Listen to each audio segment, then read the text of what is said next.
हुकमाची राणी या मालिकेत प्रेक्षकांना खूपच असा मस्त जबरदस्त ट्विस्ट येताना आता आपल्याला पाहायला मिळणार आहे. इकडे आपल्या राणीच्या मिरवणुकीमध्ये विघ्न आणणारा हा विक्रम आणि गजा ही दोघेही कसे पोलिसांच्या ताब्यात आता जातात हे पाहण्यासाठी तुम्ही हा संपूर्ण व्हिडिओ शेवटपर्यंत पहा. आपली राणी ही संपूर्ण भारतामध्ये वकिलीच्या परीक्षेत पहिली आलेली असते. तेव्हा इकडे आता इंद्रा राणीची मस्त जबरदस्त अशी मिरवणूक काढताना आपल्याला पाहायला मिळणार आहे. शिवाय या मिरवणुकीमध्ये आबासुद्धा सामील होतात.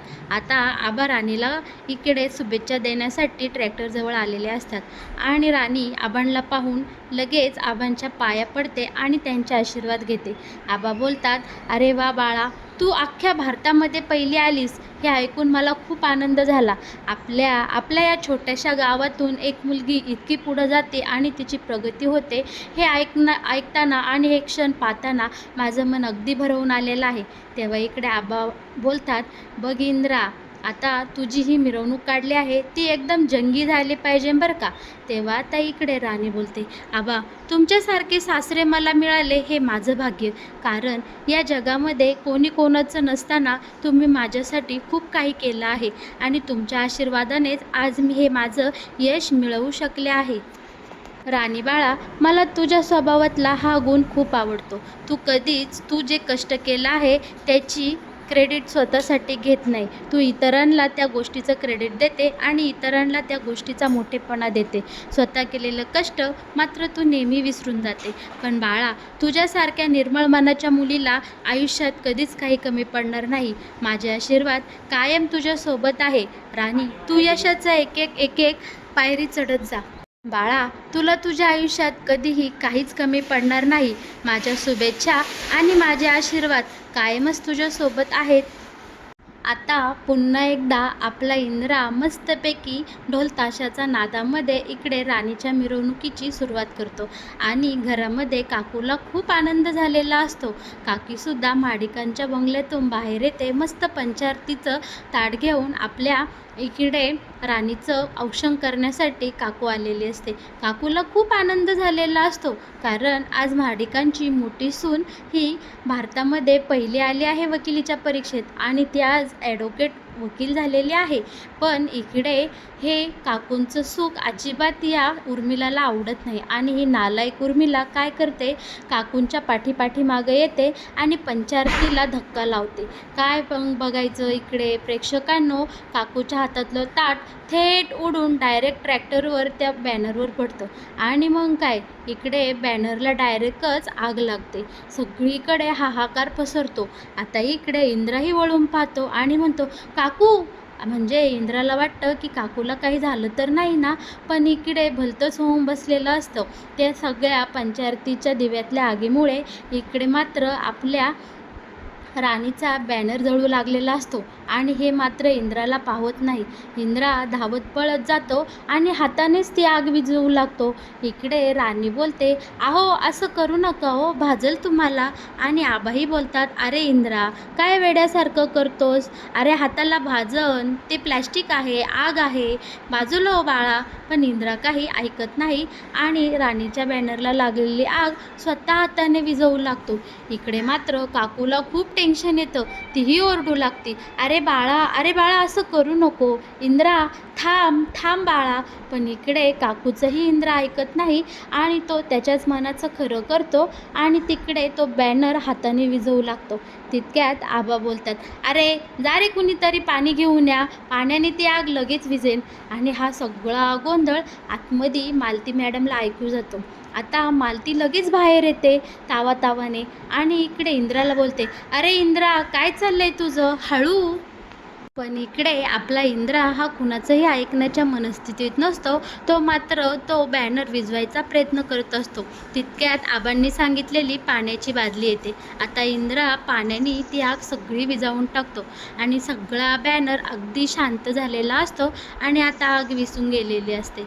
पण इकडे आता आबा बोलतो इंद्रजितला, इंद्रा बाळा तुला काही भाजलं नाही ना? बाळा तू व्यवस्थित आहे ना? राणीही बोलती, अहो तुम्ही ठीक आहात ना? आता इकडे इंद्रजित बोलतो, मी ठीक आहे, माझ्या हाताला काही भाजलं वगैरे नाही. पण या सगळ्याचा आता मालती खूप मोठा तमाशा करणार असते बरं का प्रेक्षकांनो. मालती बोलते, अरे बावळटा, तुला कळत नाही का? कशासाठी तू इथं आगीमध्ये हात घातला? आणि इकडे आता ही उर्मिला काय करते, मालती मॅडमचं कान भरत असते. बघा मालती आई, बघा तुमचा मुलगा पार वेडा झाला आहे या मुलीच्या प्रेमामध्ये. बघा पटतंय का तुम्हाला? आणि इकडे आता मालतीच्या रागाचा भडका उडतो. मालती बोलू लागते, अरे इंद्रजित, काय गरज होती का? ह्या मुलीच्या प्रेमापायी तू पुरता आंधळा झाला आहे. ही अवलक्षणी मुलगी जेव्हापासून तुझ्या आयुष्यात आली आहे तेव्हा रोज एका नव्या आव्हानांना आणि संकटांना तुला सामोरे जावे लागत आहे. अवदसा कुठली, कशाला माझ्या मुलाच्या आयुष्यात आली काय माहिती? कुठं होती ही भिकारडी आणि लागली माझ्या मुलाच्या मागं. इंद्रजित, तू खूप बदलला आहे. अरे या मुलीच्या प्रेमापायी तुला तुझ्या आईवडिलांच्या सुखाची सुद्धा चाड राहिली नाही. इतका कसा रे बदललास तू? आता इकडे राणीला मात्र खूप वाईट वाटत असतं, कारण मालती मॅडम तिला खूप वाईट साईड बोलत असतात. पण लगेच इकडे आबा बोलतात की मालती, तोंडाला येईन ते बोलू नकोस. राणीच्या सुखामध्ये जरासं सुख मान. आज ती खूप मोठी वकिलीची परीक्षा पास करून भारतातून पहिली आली आहे. निदान तिच्या आनंदात तुला सामील होता नाही आलं तरी तिला आज वाईट साईड तरी बोलू नकोस. तर इकडे आता मालती बोलते, अहो तुम्हाला तर ना फक्त तुमच्या मुलाची आणि सुनेचीच बाजू पडते, पण बायकोविषयी तुम्हाला अजिबात प्रेम नाही आहे. तुम्ही बोलता म्हणून हा इंद्रसुद्धा आता मला बोलू लागला आहे. इंद्रजित बोलतो की आई, तुला ना एक छोटीशी चूकसुद्धा माझ्या राणीची दिसते, पण ना तुला तिचं सुख पाहवत नाही. इथे इतका मोठा आनंदाचा क्षण आहे आणि तू काय तिला वाईट साईड बोलते, तिचं अभिनंदन करायचं सोडून. पण काकूला मात्र या सगळ्या प्रसंगाची खूपच हळहळ लागलेली असते. तिला मनातून खूप वाईट वाटत असतं, कारण इकडे आता या राणीच्या आनंदात हा बेरंग झालेला असतो. पण आता मालती मॅडम तर रागारागाने घरात निघून जातात आणि इकडे आता आपली राणी मस्तपैकी त्या विक्रांत समोर येते आणि उर्मिला समोर येते. आता ही दोघं राणीला ज्ञान देऊ लागलेले असतात बरं का. इकडे उर्मिला बोलते, इंद्रजित भाऊजी, तुम्हाला या राणीच्या प्रेमापुढं तुमच्या आईची सुद्धा किंमत राहिली नाही ना? तुम्ही आज मालती आईला किती वाईट साईड बोलला फक्त या राणीसाठी. तेव्हा आता राणी बोलते, हे बघ उर्मिला, त्या माझ्या ना सासूबाई आहेत आणि आज त्या तुमच्यासोबत राहतात, म्हणून तू हुरळून जाऊ नकोस. मालती मॅडम एक ना एक दिवस आमच्याकडे राहायला नक्की येतील, त्यांना त्यांची चूक नक्कीच कळेल. इकडे लगेच आता उर्मिला बोलते, म्हणजे यात पण मालती आईची चूक आहे का?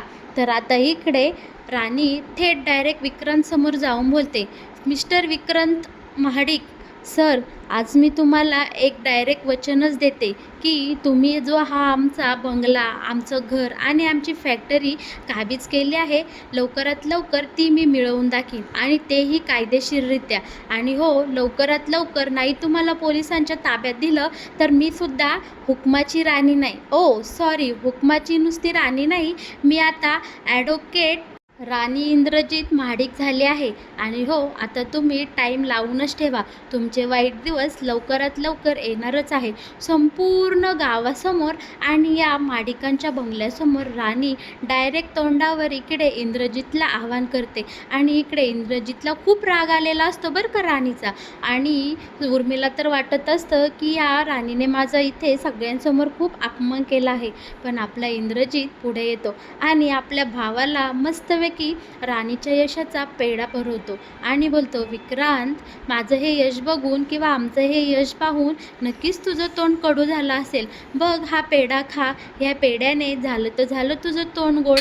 आणि डायरेक्ट इंद्रा या विक्रांतच्या तोंडामध्ये हा पेढा कोंबतो आणि पुन्हा एकदा राणीच्या मिरवणुकीला जंगी अशी मिरवणूक सुरू होते इथं बरं का.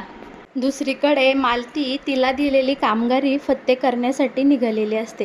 हळूच ती इकडे उर्मिला आणि विक्रांत रूममध्ये नाही या संधीचा फायदा घेते आणि ती डायरेक्ट त्यांच्या रूममध्ये जाते आणि ते प्रॉपर्टीचे पेपर इकडे तिकडे शोधाशोध करू लागते. सगळीकडे इकडे मालती आता ते पेपर शोधत असते अनेक फायली, अनेक कपाटं, सगळं शोधून होतं. पण तिच्या हाती अजून तरी काही प्रॉपर्टीचे पेपर लागलेले नसतात. मग अखेरीस ती काय करते, बेडखाली चाफाचाफ करते. बेडखालच्या फायली बाहेर काढते आणि एक एक करून तपासू लागते. इकडे मालतीचा शोध एकदम पुरेपूर मस्तपैकी चालू असतो. पण तिला हळूच आवाज येतो. तिला घाबरल्यागत होतं. तिला वाटतं उर्मिला आली का काय, पण उर्मिला आलेली नसते. आणि मग काय, मालती पुन्हा एकदा जोमानं ते प्रॉपर्टीचे पेपर शोधण्याच्या मोहीमसाठी लागते. आणि ती अनेक प्रकारच्या फायली इकडे चेक करताना आता आपल्याला पाहायला मिळणार आहे. दुसरीकडे ही उर्मिला मात्र विक्रांतवर खूप चिडलेली असते. ती बोलत असते की या राणीने माझा खूप अपमान केला आहे आणि आता मला तिचा खूप राग आलेला आहे.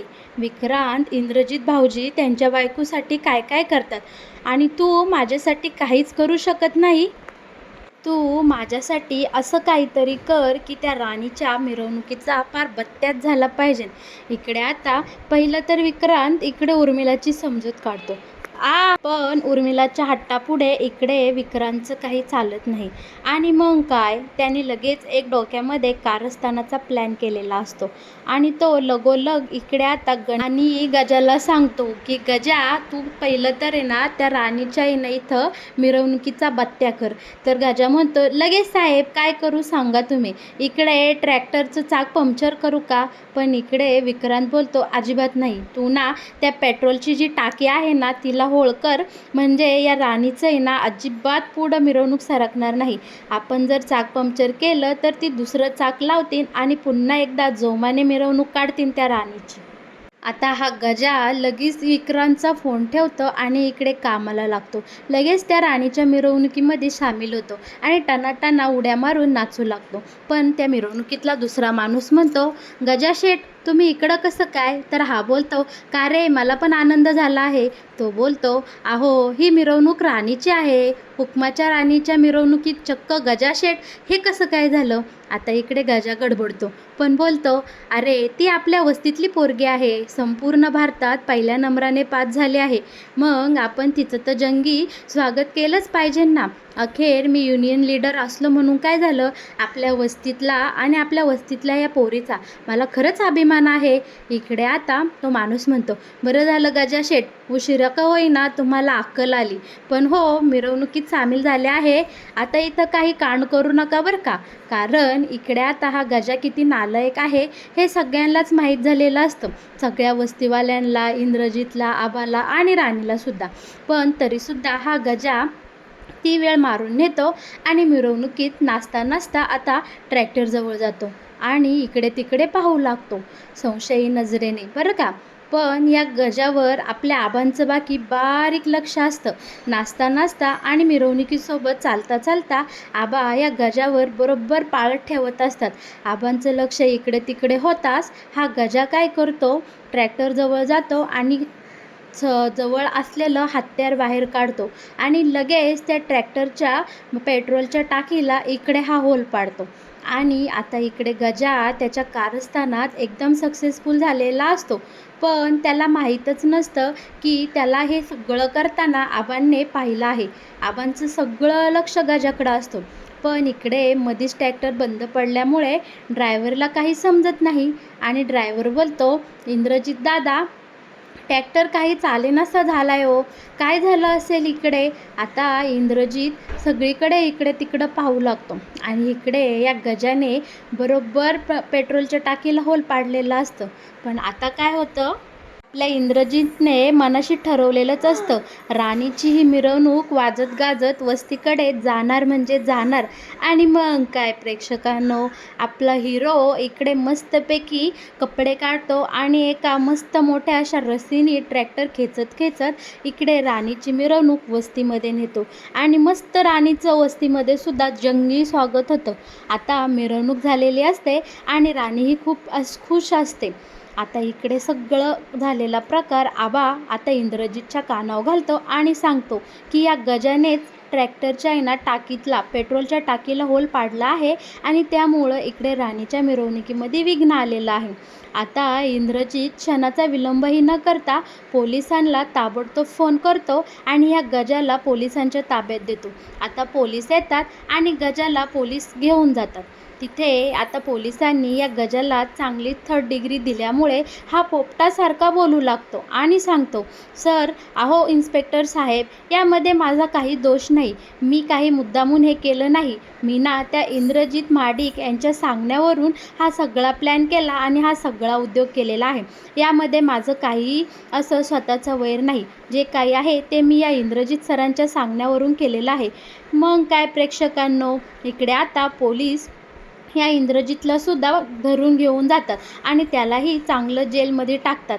अशा प्रकारे आपल्या राणीची मिरवणूक सोहळा असा आनंदात आणि थाटात पार पडलेला असतो. तर मग प्रेक्षकांनो, कसा वाटला हा तुम्हाला हुकमाच्या राणी या मालिकेत येणारा हा मस्त असा जबरदस्त ट्विस्ट? असेच नवनवीन अपडेट सगळ्यात आधी जर तुम्हाला जाणून घ्यायचे असेल या मालिकेविषयी, तर आपल्या या चॅनलला लगेच सबस्क्राईब करून टाका. आणि हो, आपल्या व्हिडिओला लाईक केल्याशिवाय अजिबात पुढे जाऊ नका. आणि बरं का प्रेक्षकांनो, तुम्हाला जर या मालिकेविषयी काही प्रश्न असतील किंवा या येणाऱ्या ट्विस्टविषयी काही बोलायचं असेल, तर आपल्या या कमेंट बॉक्समध्ये कमेंट करून नक्की मला कळवा. मी तुमच्या प्रश्नांची नक्कीच उत्तरं देईल.